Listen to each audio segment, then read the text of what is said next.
আসিয়া কি করতেছো? ম্যাম রং করতেছি, ছবি করতেছি, আর্ট করতেছি।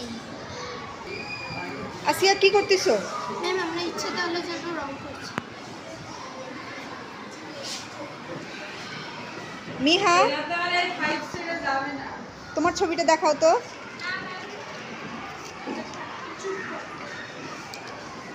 দেখি তুমি কি আঁকতেছো।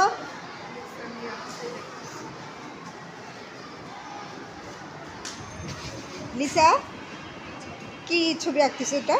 শীতকাল। শীতকাল। কি করবে ছবিটা? ইচ্ছে তাহলে লাগাবো। আচ্ছা, খাদিজা কি করতেছো? ম্যাম ইচ্ছে দেওয়ালে ছবি লাগাবো, তাই ছবি রং করছি। তুমিও তো ছবি আঁকতেছো, এটা কিসের ছবি?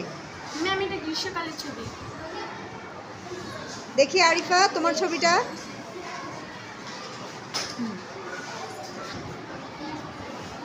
এটাই কি তোমাদের ইচ্ছে দেয়াল? জি ম্যাম।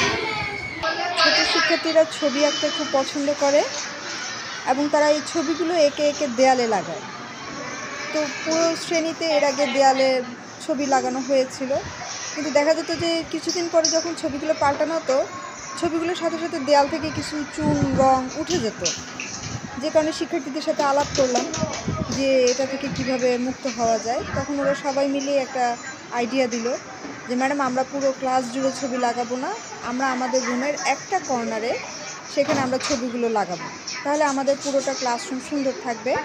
আর ওই বোর্ডের মধ্যে যে আমরা ছবিগুলো লাগাবো সেগুলো আমরা দেখা যাবে যে 2 মাস বা 3 মাস পর পর পরিবর্তন করব। এই বোর্ডে এর আগে একটা ছবি ছিল, তারপর সেই ছবিটাকে পরিবর্তন করে তারা নতুন করে আবার কাজ শুরু করে এবং নাম দেয় ইচ্ছে দেয়াল।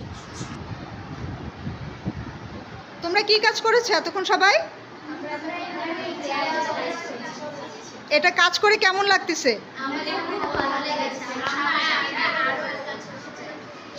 এরকম আরো কাজ করলে কেমন লাগবে তোমাদের কাছে? আচ্ছা, ঠিক আছে।